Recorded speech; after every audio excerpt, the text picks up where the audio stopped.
You turn the faucet, and nothing comes out. The well is low. The bill from the water company just went up again.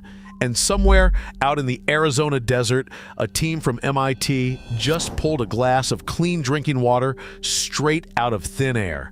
No pipes, no pump, no power bill. That device they built can pull water out of air so dry it feels like sandpaper in your lungs. And the strangest part is this: the principle behind it is not new. An Amish grandfather in Holmes County, Ohio, was doing something almost identical in 1952 using nothing but wood, wool, and a north-facing stone. Before this video ends, I'm going to show you the exact method an old bishop named Jonas Miller wrote down in a farm ledger dated April 1954. A method you can set up this weekend behind your own house, even if that house is 50 years old.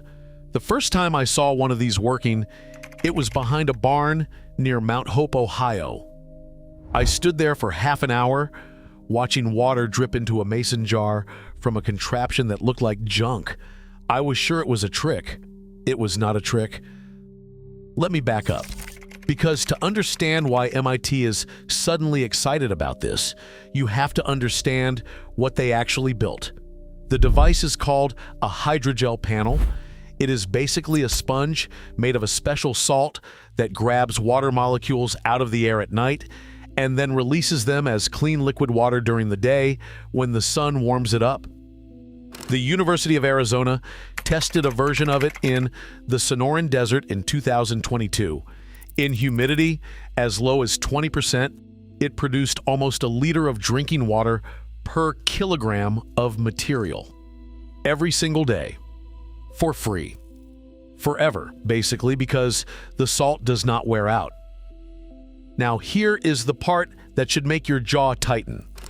The core idea behind it, the idea that certain materials pull water out of dry air at night and give it back in the morning, has been known for at least 400 years.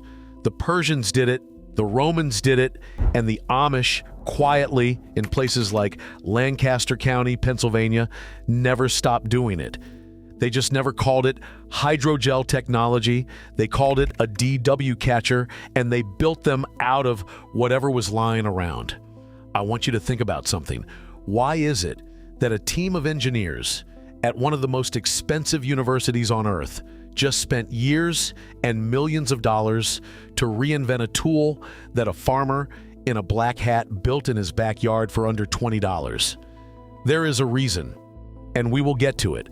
But first, I want to show you how simple the Amish version actually is, because once you see it, you cannot unsee it. The traditional Amish dew catcher works on a principle called radiative cooling. Here is what that means in plain English.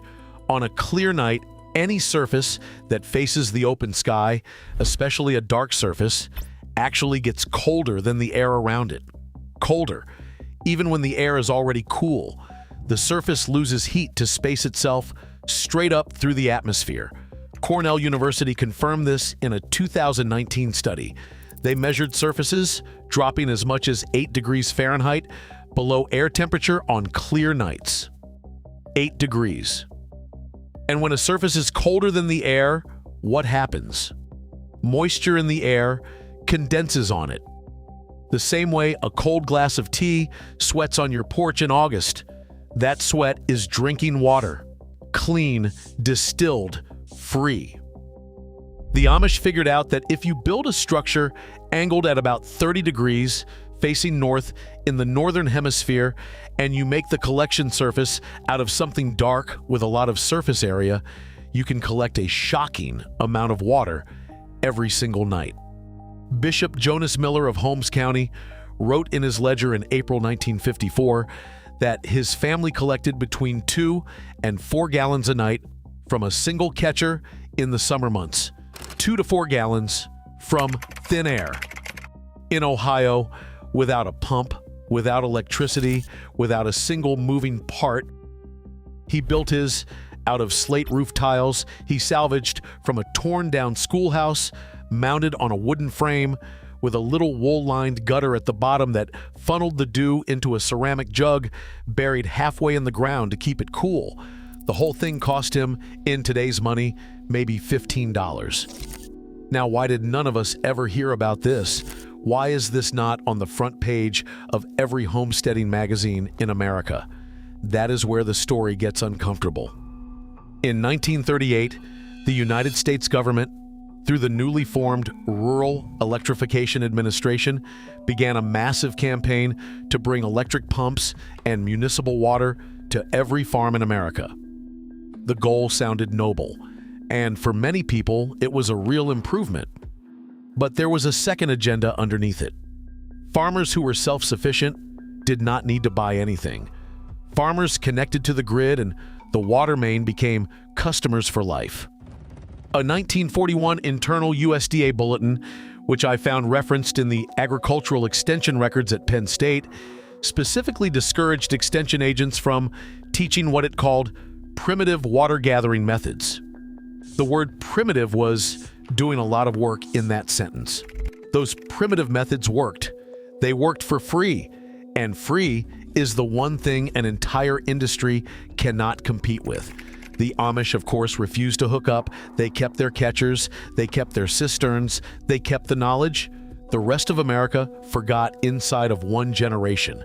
Now, if you already own a house and you are thinking this only applies to people building from scratch, stay with me, because this next part is specifically for you.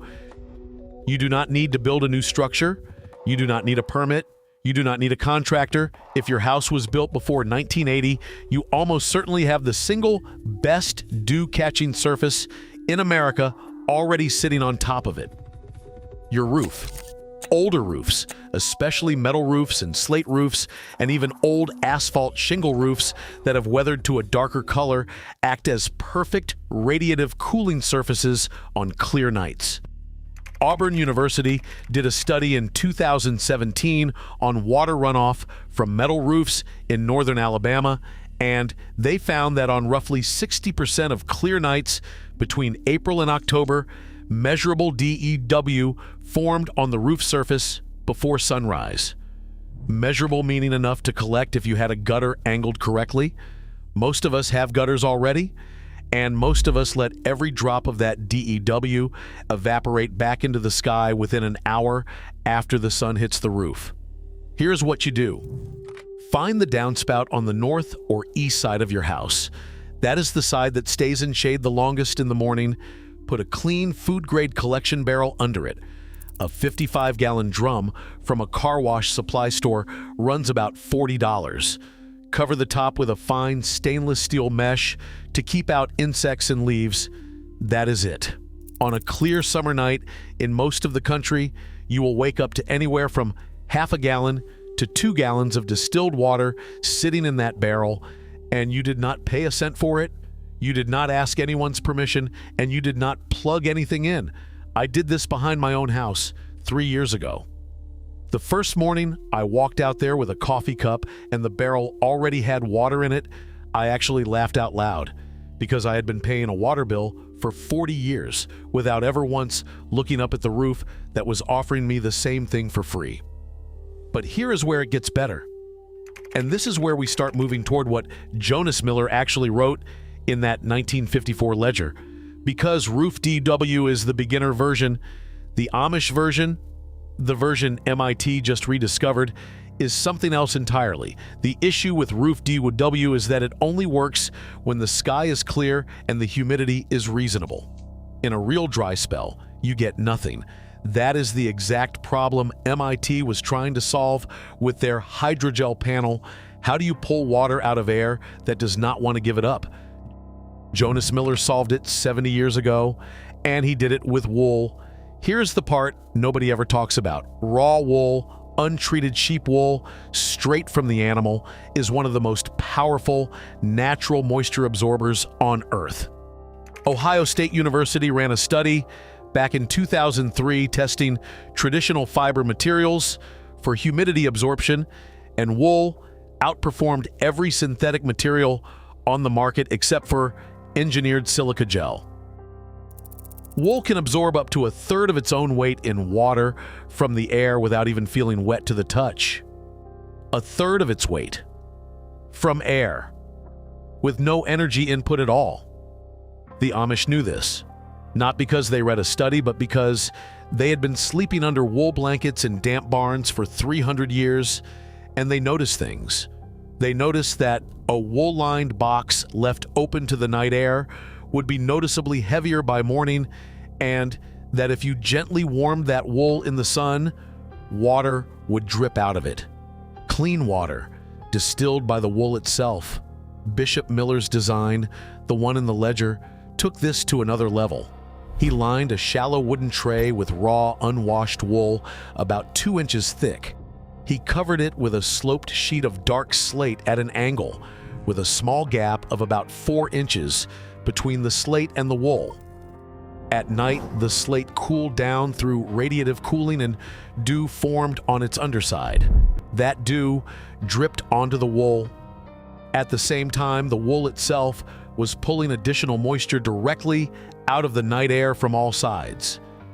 By sunrise, the wool was damp and heavy. Then he simply uncovered it, let the morning sun warm it for about 2 hours, and collected the water that dripped out the drainage hole at the low end of the tray into a clay jug below. In dry August weather, when his well was running low, he told his son Amos that this tray gave them close to a gallon a day. Every day. In Ohio summer heat, from a piece of wood, some salvaged slate, and wool from his own sheep. Now listen closely, because this is the piece that makes all of it work, and that almost nobody mentions. The wool has to be raw. It has to still have the lanolin in it. Lanolin is the natural oil that sheep produce to keep their wool waterproof on the outside, while the fibers underneath can still grab moisture from the air. That combination is why raw wool works and washed, processed wool from a store does not. The lanolin acts like a one-way valve. Moisture gets pulled in by the fiber, but does not evaporate back out easily until you apply heat. You can buy raw, unwashed wool, often called greasy wool or fleece wool, from any small sheep farm in America for between $3 and $5 a pound. A single dew tray, the size of a large cookie sheet, uses about 2 pounds of it. The wool lasts for years. The slate lasts forever. The wood frame you can build in an afternoon with scraps. Total cost of a full Amish dew catcher that produces a gallon of clean drinking water a day in the middle of a dry summer. Under $25. And that is with brand new materials. If you scavenge like Jonas Miller did, it is closer to zero. So now you understand the secret. MIT spent 5 years and a research grant to build a hydrogel panel that does what a sheet of slate and a handful of raw wool do for $25 on a back porch in Amish country. And the reason you never heard about it is because for the better part of a century, an entire economic system was built around making sure you pay for water. Someone benefited from your ignorance. Someone funded the studies that called the old way primitive. Someone wrote the brochures that said the only real water is water that comes through a meter. The Amish did not fight that system. They just quietly kept doing what worked. And they wrote it down in ledgers and family Bibles and tucked it into barn rafters, where someone like me, decades later, could stumble across it and finally understand what I had been missing my entire adult life. You just got back something that was taken from you. Not by force, by forgetting. For almost 100 years, American families were taught that water comes from a pipe, and that pipe comes from a bill, and that bill is just the cost of being alive. That was a lie. A useful lie for the people collecting the bills, if you are the kind of person who believes that real knowledge has been quietly pushed aside to protect someone else's profit. You already know what to do next. You go out back tomorrow morning before sunrise and you look at the underside of anything you have that faces the open sky, you look at your metal roof, you look at your truck hood, you look at an old sheet of dark tin leaning against the shed, and you watch the DUW that is already forming there every single clear night, dew you have been throwing away your entire life. Now, I want to hear from you. Of everything we covered today, I want to know which one you are going to try first. Is it the downspout barrel on the north side of your house? Or is it Jonas Miller's raw wool tray with the slate cover? Tell me down in the comments. And be specific, because I read them, and I answer the ones that sound like you are actually going to go do it. If this video gave you back something you did not know you had lost, subscribe. Not for me, for the movement of people who are quietly walking away from systems designed to bleed them dry. There are more of us than you think, and next time, I am going to show you what Bishop Miller's grandson is still doing today with a root cellar that stays 52 degrees all year long without a single watt of electricity, using a trick with river stones that the Department of Energy quietly studied in 1978 and then buried in a report almost nobody has ever read. I will see you there. Before we part ways today, though, I want to sit with you a little longer because the story of atmospheric water is bigger than MIT, and it is older than any of us walking the earth right now. The MIT breakthrough I told you about, the one published in 2021 out of Professor Evelyn Wang's lab, using a metal organic framework called MOF 303, pulling 1.3 liters of water per kilogram of material per day out of air with humidity as low as 10%. That work did not appear out of nowhere. It stands on the shoulders of people who figured most of it out 100, 200, even 2,000 years ago, and then watch their knowledge get buried under the weight of municipal water contracts and bottled water marketing budgets. Let me take you to the high plains of Chile, to a town called Chungungo. In 1992, a group of Canadian and Chilean researchers strung up 75 large mesh nets on a ridge above the village. The nets were nothing fancy. Polypropylene, the same material used for cheap shade cloth, stretched between two wooden posts about 12 meters apart and 4 meters high. That is it. No power source. Within a year, those nets were delivering an average of 15,000 liters of clean drinking water per day to a village that had been trucking water in for generations. 15,000 liters. From fog. From air that people had been walking through their whole lives without realizing it was soaking wet. The project ran successfully until 2002, and then, and this is the part that will make your jaw tighten, the village abandoned it because the regional government offered to pipe in municipal water instead, and the maintenance contract on the nets was allowed to lapse. One of the most successful passive water harvesting systems in modern history, shut down because a pipeline was politically more convenient. Now take that same principle, the simple idea that a surface cooler than the surrounding air will pull water vapor out of that air and hold it as liquid and walk it back in time. Go to the Negev Desert in what is now southern Israel around 300 BC.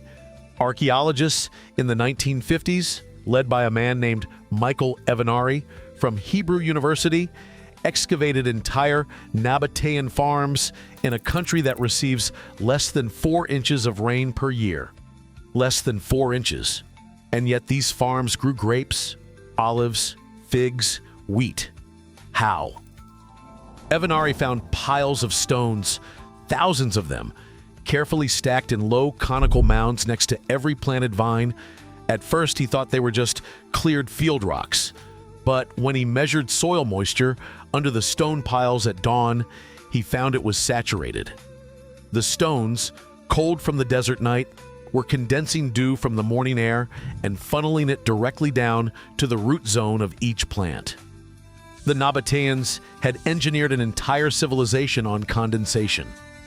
Petra, the rose-red city carved into the cliffs, fed 50,000 people at its peak, and its water system was built on exactly this principle, combined with cisterns cut into the bedrock that collected the dew runoff from sloped stone channels. The Romans knew it too. Pliny the Elder, writing in the 1st century AD in his Natural History, describes what he calls aerial wells, large stone structures built in the hills above certain villages, hollow inside, with the interior walls kept cool by a thick outer shell of rough limestone. He reports that these structures produced enough water in a single night to supply a small household.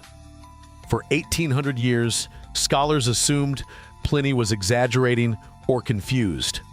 Then in 1900, a Belgian engineer named Achille Canapin built one at Trans-en-Provence in the south of France, 13 meters high, 420 cubic meters of masonry, shaped like a giant stone beehive. His goal was to replicate Pliny's aerial well with modern precision. It still stands today. You can drive there and walk around it. It produced water, yes, though less than Canapin had hoped, about a liter or two per night because he miscalculated the ratio of interior surface area to air exchange. But the principle worked. It always worked. Later designs, particularly the ones by a Ukrainian forester named Friedrich Zibold, who built a similar structure in Feodosia, Crimea in 1912, reportedly produced up to 300 liters per day from a stone pile about the size of a small house. The Soviet government measured it, confirmed the output, and then the structure was damaged during an earthquake in the 1920s and never rebuilt. The plans were filed away in a regional archive and forgotten until a French researcher named Alain Giotta tracked them down in the 1990s. I tell you all of this because I want you to understand that what you are about to try in your own backyard is not some fringe experiment. It is a reclamation. It is picking up a tool your great-great-great-grandfather's generation used, a tool that fed cities and crossed deserts, and saying, I am going to use this again, because the people who told me I could not were lying to me the whole time. The average American household pays somewhere between $70 and $120 a month for municipal water, depending on the region. In places like Scottsdale, Arizona, or parts of California's Central Valley, that number can climb to $250 in the summer months. Over a 30-year mortgage, a typical homeowner will hand over between $30,000 and $90,000 to the water utility. That is a used car. That is a down payment on a second property. That is 4 years of community college for your kid. Gone. Vaporized into a monthly line item you stopped reading years ago. And for what? For water that in many municipalities is drawn from the exact same aquifer that sits under your own property, pumped out by the utility, treated with chlorine and fluoride and a handful of other compounds, pushed through 70-year-old cast iron pipes that leach lead and copper, and then sold back to you at 1,000 times the cost of production. Meanwhile, the AR above your lawn at 4 in the morning on a clear October night at a relative humidity of 85% and a temperature of 51 degrees contains roughly 11 grams of water per cubic meter. An average suburban yard, say a quarter acre, has above it a column of air 8 feet tall containing somewhere in the neighborhood of 90 gallons of water vapor on any given cool night. 90 gallons. Sitting there. Free. Renewable every 24 hours by the basic thermodynamics of the planet, and all you have to do to pull it down is present a surface cooler than the dew point of that air. That is it. That is the entire secret. A black coated sheet of aluminum, angled at 30 degrees, backed with an inch of rigid foam insulation, will radiate heat to the night sky fast enough to drop its surface temperature 4 to 8 degrees below ambient air temperature. And once it crosses the dew point line, water begins to bead on it almost instantly. The Amish families I mentioned earlier, the ones in Lancaster County and out in the Big Valley of central Pennsylvania, have been running variations of this system for 150 years. Bishop Jonas Miller, who I referenced in the main part of the video, was born in 1889 and died in 1974. His water trays were not his invention. He learned them from his father, Eli Miller, who learned them from a Swiss Anabaptist tradition that goes back to the Jura Mountains in the 17th century. The raw wool layer was the critical piece because wool fibers have a natural microstructure, thousands of tiny overlapping scales called cuticles that provide enormous surface area for condensation to cling to without immediately evaporating back off. A single pound of raw wool has a surface area of roughly 18 square meters once you account for every fiber. 18 square meters in a bundle you can hold in one hand. That is why his trays worked when a plain metal pan would have lost half its yield to evaporation by sunrise. I want to give you one more number before I let you go, because I think it will stay with you. In 2019, a team at the University of California, Berkeley, working with the same MOF chemistry that MIT would later refine, ran a field trial in the Mojave Desert at a site where the daytime high averaged 104 degrees and the nighttime relative humidity dropped to as low as 7%. 7%. Functionally, the driest inhabited environment on the continent. Their prototype, a box roughly the size of a microwave oven, passively pulled 0.25 liters of drinkable water out of that air every single day, using nothing but sunlight to cycle the material.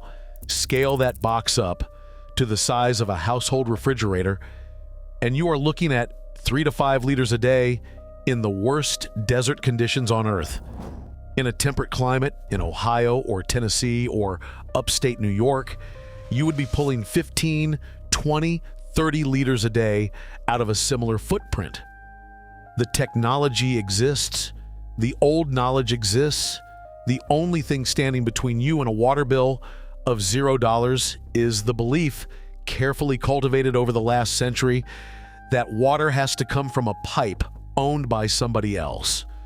Walk out tomorrow morning before the sun is up, kneel down next to anything metal, touch it, feel how wet it is, and understand that you have been standing in a rainstorm every clear night of your life, and nobody ever told you to bring a bucket.